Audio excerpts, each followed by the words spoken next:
Say what you want. That deer is 170 easy.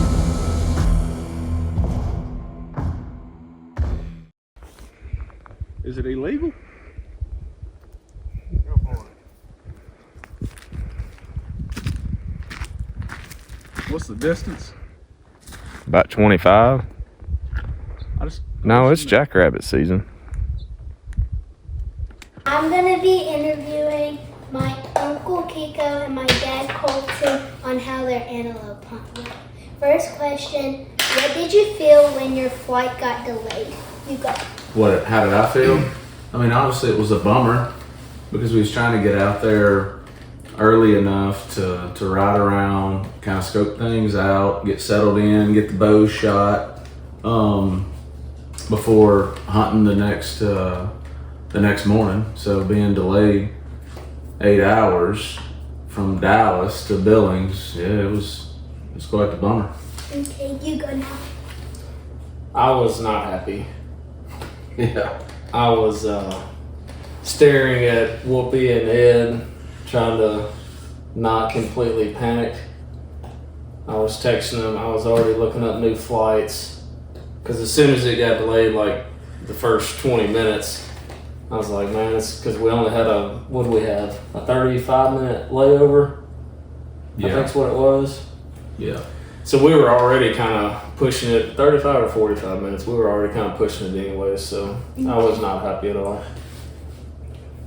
He's talking about catching our connector. So we flew from Nashville to Dallas, Texas, and then from Dallas, Texas, we flew into Billings, Montana, and then it's about a 2-hour drive down to Sheridan.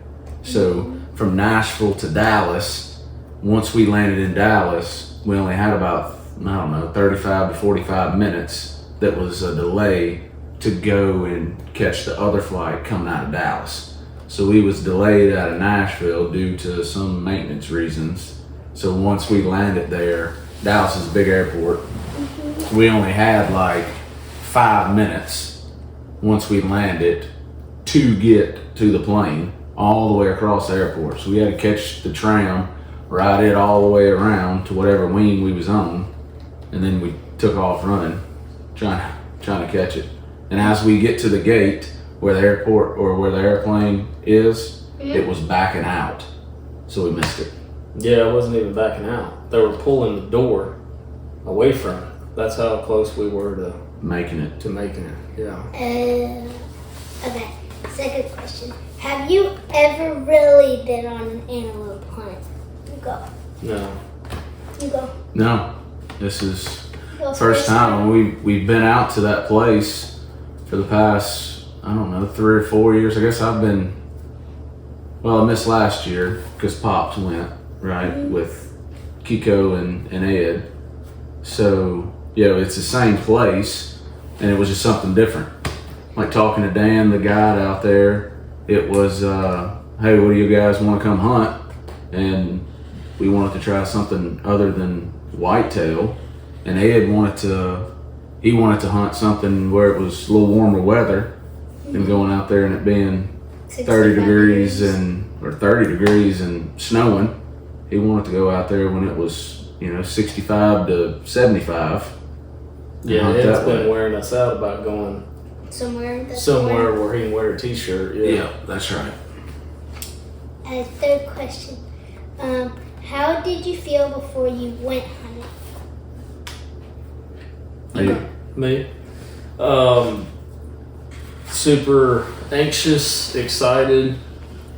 You spend a lot of time shooting your bow because out there is nothing like here, right? So it's all open.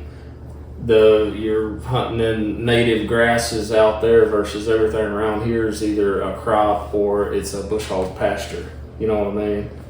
So the approach to getting prepared for it is just a lot different. You're practicing shots, for 50 to 60 yards typically out there versus here. Yeah, honestly, out of all the deer I've killed with my bow around Tennessee, has been within 30 yards realistically.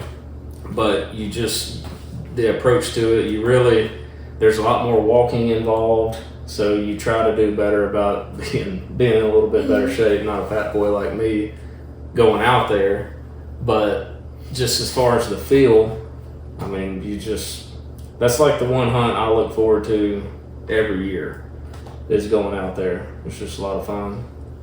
Yeah, I think the anxiety feeling is for sure probably the top, because it's the unknown. Like, what am I getting myself into? Like, yeah, I can stand out here in the yard and practice 40, 50, 60 yard shots every day, but then you get out there and you're spotting and stalking, and you know, you're on your knees crawling through whatever it is, cacti and everything else, trying to get up close to it. And you know, you could be taking a shot from your knees or from your butt or whatever it may be. I mean, not for me. I was sitting in a ground blind over a watering hole, so my shot wasn't going to be much to it. But I think probably the the anxious feeling, excited, obviously, right? Because it is probably one of the most funnest hunts that we've been on. At least the area. I mean, everything around there is perfect. Yeah. Okay. I don't know which question it was. What was the biggest antelope you saw? You go. Well, I mean, again, that's unknown. Never antelope hunted before, so didn't know what to expect size wise. You know, I'm sitting there in the blind when they put me in there, and Ed and Whoopi's texting and kind of telling us what their guide Lance, as far as, you know, you want the prong above the ears, and you know, I can sit and look on my phone and Yeah, I didn't know that. Try to figure Until out. the second day, I had no idea. Yeah, try to figure out like what is a good size antelope. I mean, obviously you can look out there and see the ones that look like a spikehorn whitetail that, you know, that's spindly or whatnot, that you know that you're not going to shoot. But then, you know, a lot of them, you talk to Dan and Lance, and it's like, well, a lot of them will measure within an inch of each other. Yeah. We're trying to figure out which one's the biggest out of, you know, 6 or 8 that's standing in front of you, and trying to figure out, all right, which one is the biggest inch is kind of difficult, especially when you bless you. I'm glad I didn't do that in the blind, because I wouldn't have no antelope around me. I tried to hold it in. No, we're leaving that in. But that's the hardest part, is just trying to figure it out. Like, I feel like the easiest thing you could tell was the mass. Beyond that, Yeah. I mean, yeah, if you were up real close, you could see, you know, more of a curl or more of a fork or something like that. But like, when you're out there spotting stalking, you're getting these little glimpses, you know what I mean, of these antelope. That's right. And the only thing that registered to me was the mass on them. So I don't know, but after, Or whatever. yeah, like the mass of it, you could see that. Like, that was the first thing that would go through my mind is, well, he's pretty massive. Well, typically, like in whitetail, you have heavy mass, you have an older deer. You know what I mean? So whenever I see that on an antelope, I really don't know, because like you said, this is our first antelope hunt. But that was one thing that always struck my mind, was he's massive, he's a good one, he's a shooter. You know what I mean? Yeah. well, when you're spotting stalking too, like a lot of times, actually, like they're not by themselves. A lot of times, especially maybe, I guess the time of year that we went out there was, I think, what, like pre-rut, Yeah. maybe. Yeah. We were, you know, a week or two. They were kind of following does, but they weren't Prior, really dogging yeah. them yet. So I mean, a lot of the bucks were still together. So when you were spotting and stalking, once you kind of got up there, again, they score within an inch of each other. So you're probably just going to shoot the one that gives you the best shot, or gives you an opportunity at a shot. Whether, like myself and Ed and Whoopi, we were sitting in a blind over a water hole. For the most part, or for the most time, we had time to look and evaluate and figure out, all right, well, this one looks bigger than this one looks bigger than this one, so forth and so on. But I mean, we didn't have, you know, it ain't like there's 50 out there that's walking in. You got 3 or 4 maybe at a time. Yeah, but if you go back, what are you gonna do? You gonna spot and stalk, or you gonna sit in the blind? I don't know. I mean, At least the first couple days. yeah, I'll probably spot and stalk. stalk. Yeah, maybe the first couple days, just to see. But I mean, hell, I did spot and stalk with you. I was just the camera guy. Yeah. It's tough. Okay. What did you feel after you went and hunted? Like after you shot your animal? Me?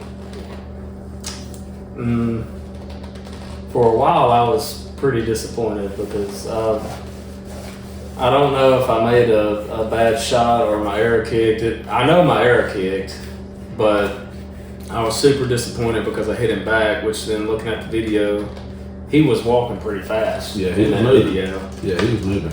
But you can also hear in the video me say, dang, did y'all see my arrow kick? Because like as soon as it came out of my bow, I kind of seen it kick sideways a little bit.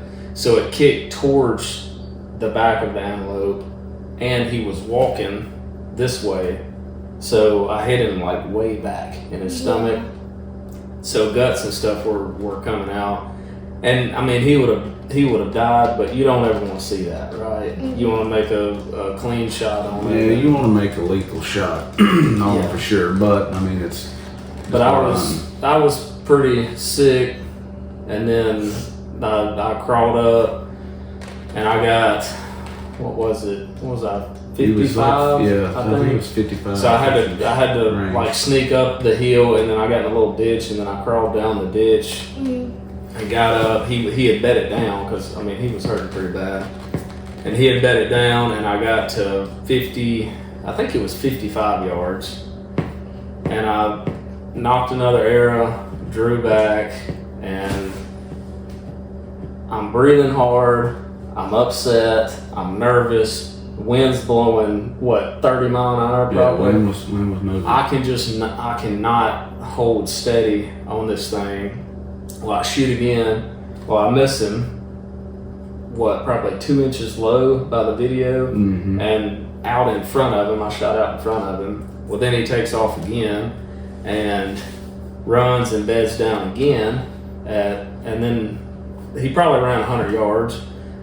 Went down, got within 20 of him again, picked up the first arrow that I shot, the one that I said kicked, shot him at 20 yards. It kicked again and hit him in his back leg.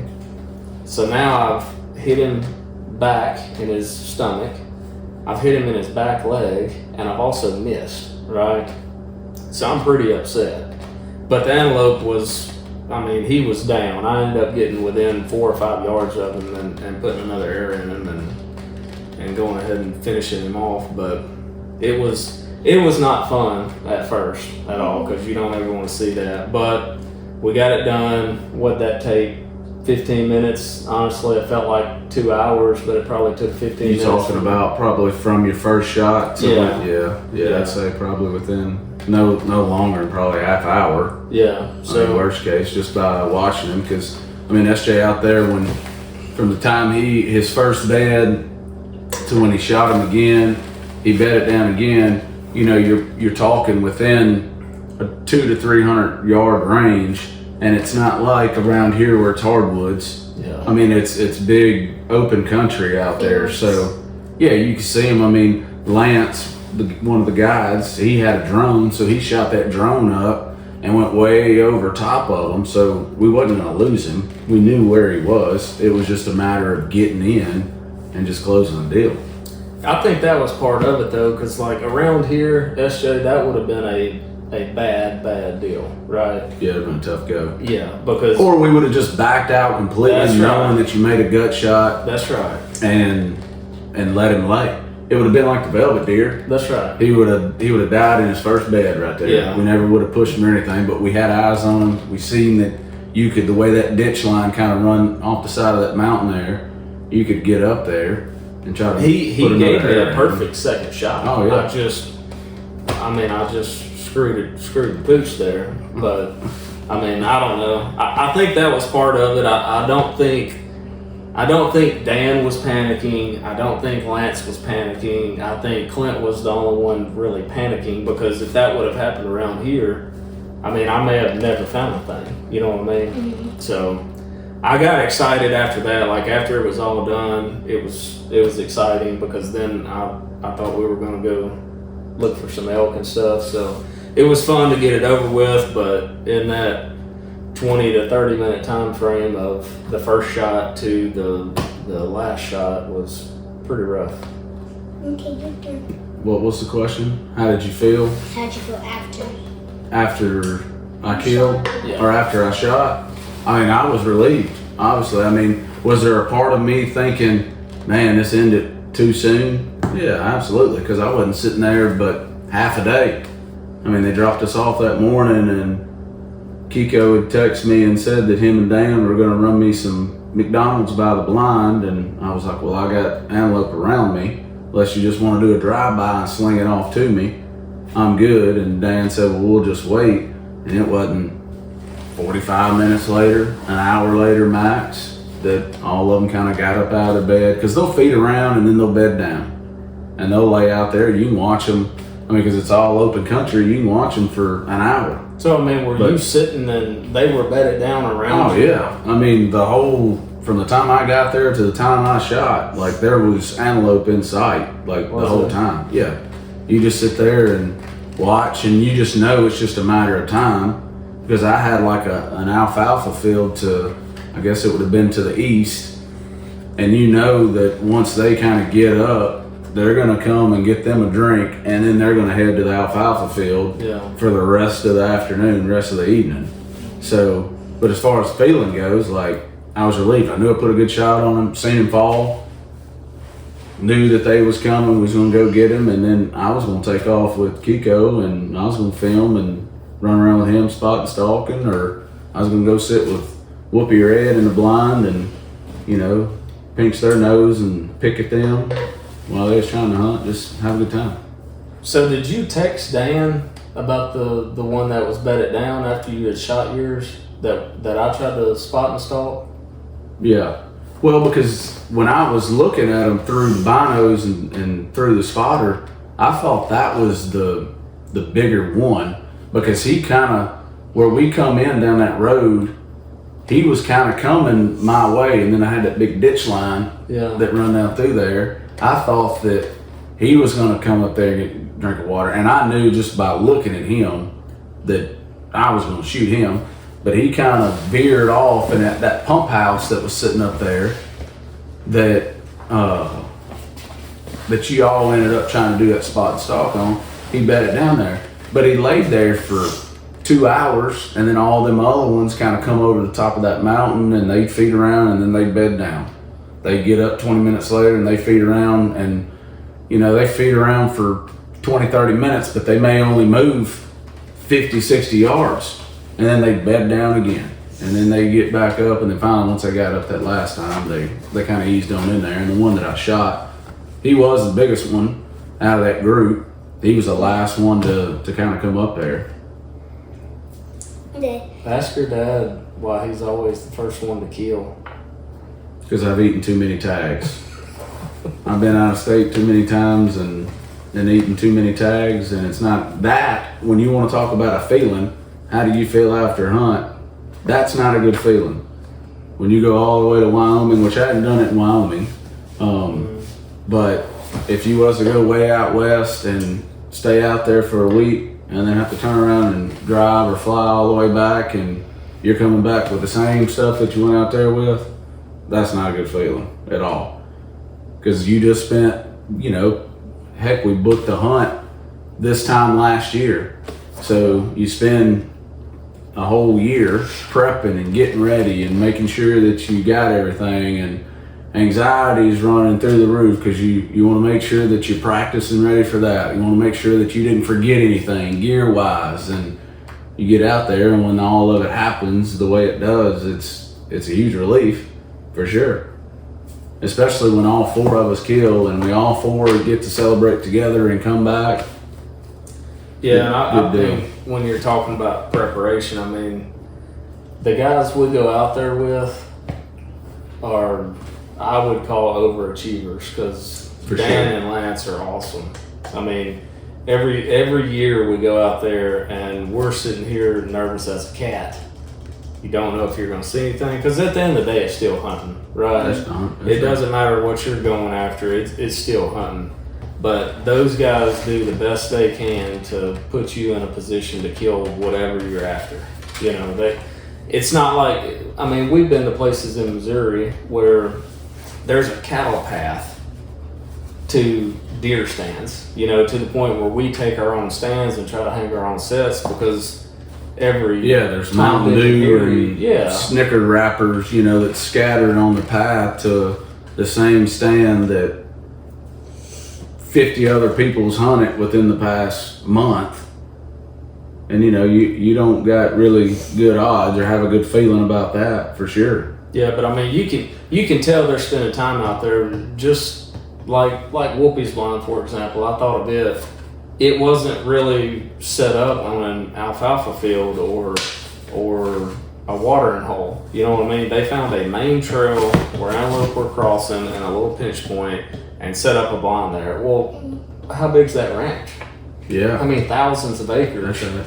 And they found a main trail that these antelope are using to cross the fence, and they set a blind up there. Yep. You know what I mean? Because they're actually out there spending time doing what they're supposed to do. That way, they give us the best chance they can give us to fill a tag. Okay. Last question. Would you ever forget this moment? Me? No, never forget it. Not just the hunt, but you know, and everything else that happened. You know, I get to spend it with my brother. I get to spend it with my best friend. I get to spend it with Ed, which is like a second dad to us. And you know, and we were mad about flights delayed and this and that, and trying to get out there but you know, like I told them, even when we went out there, like I've had this feeling before. It happened in my velvet hunt. Stuff is going wrong. Tide's gonna turn. Every time. Tides are gonna turn. There's been so many times that I've hunted where I leave something at the house or I get out there and it gets set up and four-wheelers are riding around me and it's just a matter of time, and then boom, that's the time that it happens. So as far as moment goes, like all that happened. You know, we went to Bass Pro and spent 6 hours at Bass Pro and watched Ed try on from an 8.5 to a 10.5 size shoe and walk the sole off of it in Bass Pro shop. Around Bass Pro. Yeah, and then he walks by that back up there and gets a brand new pair of a different size. Now, how do you go from an 8.5 to a 10 or a 10.5 size boot? I'll never understand. But I mean, we ate our weight in Butterfingers and circus peanuts and everything else as we were out there waiting, and that's something that I'll never forget. You know, we sitting there like little kids and shooting the targets in Bass Pro Shop, spending $20 worth of quarters. Yeah. You know, picking at Whoopi the whole time. He's sitting over there just trying to appease us and make us happy, knowing in the back of his head he's never been out there. He had no idea what to expect at all. We knew what kind of top-notch outfit we were going out there to. They were going to be probably better prepped than us going out there. And you could see it in his face, known him my whole life, that it was just like, what am I getting myself into? Like, this isn't really working out or starting out really well for us. Like, you know, in the back of his mind, being around us enough, he's probably like, man, this is the luck that I bring these boys. There's no doubt, you know, Oh, 'cause yeah, if they're, And whenever you were trying to get like a cord for your phone, and he just like stares. yeah. Oh, and he had that look on him. Yeah. Well, and that's the look that he had. Yeah, that's the whole time before we got out there was like, can anything else go wrong? Like, we've missed our connector to get out of Dallas to Billings, and now I'm having to mess and keep up with these yahoos at Bass Pro and everything else. But no, I'll never forget it. You know, it's something we can always go back and talk about and pick at, and you know, especially with Ed, you know, it gets him away from the run and gun of the ranch life and for a while. So no, I'm good. What about you? No, I mean I'm about like Colton. It's fun going out there with family and friends, and I don't think a vacation or I guess family vacations are fine. Hunting's just a different deal. You know what I mean? It's something like for us. I feel like it's just what we do. We kind of have a small crew that we hunt with, and you know we've got buddies that golf and buddies that go to concerts and ball games and all that stuff. But I think like for the four of us that went on that trip, our thing is to go hunt. And then when you get to go to somewhere like Wyoming, it's as pretty as it is. It's just unreal, really. The pictures don't do it justice. The videos don't do it Especially justice. on like the flight of the airplane, it looks like AI, but it's not. Yeah. You talking about the flight, like the video of coming at out of night. Dallas and stuff, going into Billings? Yeah. Well, That's and it's not fun, SJ, just to put it in your perspective, like it's fun to be around people that's just as passionate about something as you are. Yeah. So when it comes to me and Kiko and Whoopi and Ed, when it comes to hunting, like we're just as passionate, whether it's an antelope or a, Whitetail. or a whitetail or whatever, as you are when you go to gymnastics and you're around all your friends, because they're just in tune with it as you are and just as dedicated to it as you are. So it's a lot funner, right? Same with hunting. Right. So, Yeah. Hunting with us too. Like you and your brother are growing a passion for it. Like I don't think that you and your brother's there on the level that we are, but we've done it our whole life. Right? We weren't either whenever we were their age. Yeah. We were playing sports and all that stuff, and But we got bit by that bug, yeah. that adrenaline bug that we got. And then as we gotten older, it's probably grown because now we're not playing ball. We're not in gymnastics. So that feeling that you get when you're out on that competition mat and during your competition, like, all right, I got to lock in and do this. That's the feeling that we have now, and that we won't ever lose until we die, that we can always go hunt and pursue something. And that's just as much, the feeling is pursuing it than it is the kill. Yeah, no doubt.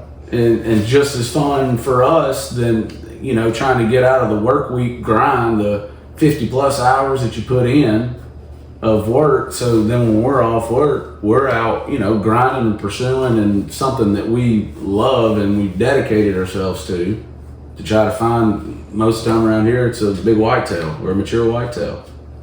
Yeah. What else? that's all the questions.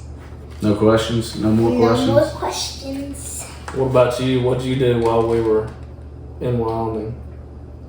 I don't know.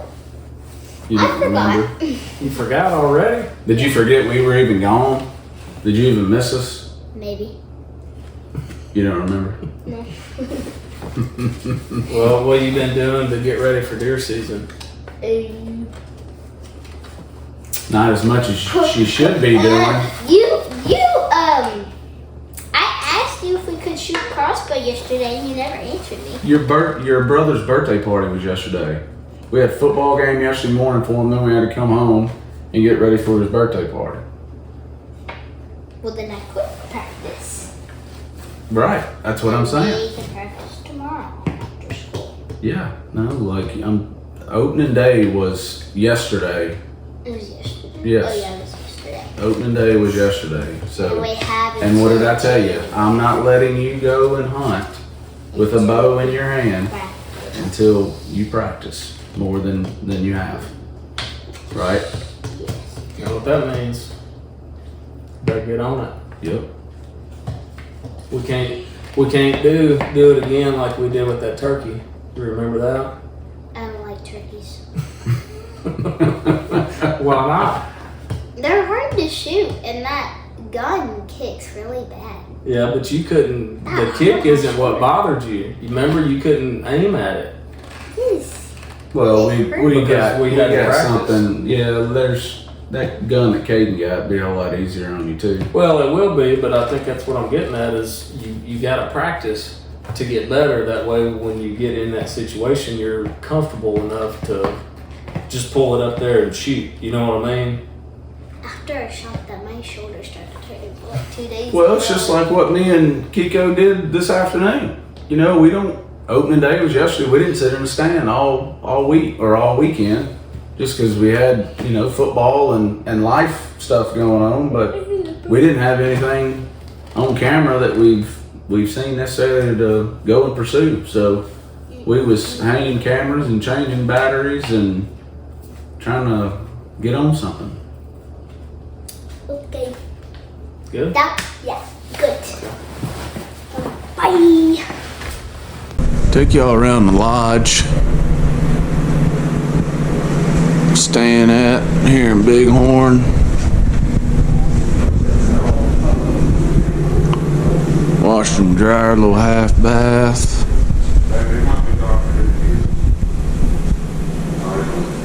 Kitchen area. Dining room. Going to school today. Are you in a class with Frisbee? Little living room, family room area. Bedroom 1. No one's using. With a bath.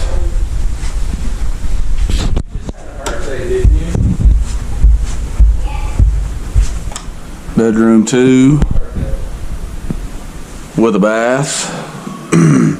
Clint's ended up piling in here because old Carl Whoopie all was snoring him out of the room. What is that? Hey, somebody asked for you. Who is it, Lou? Yeah. Oh, hey, girl. All right, this is where me and old Fast Eddie's staying. Our bathroom. You gonna have a good day at school, baby? And this is where old Whoopie Carl Og is. I mean, he's got more stuff in here. You'd think he's staying here for a month.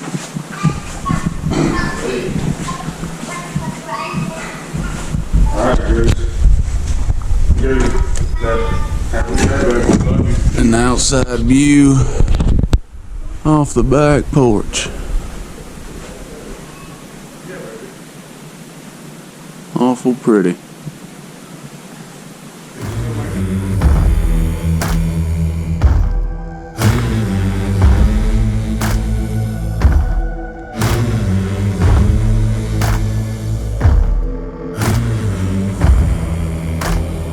Say what you want. That deer is 170 easy.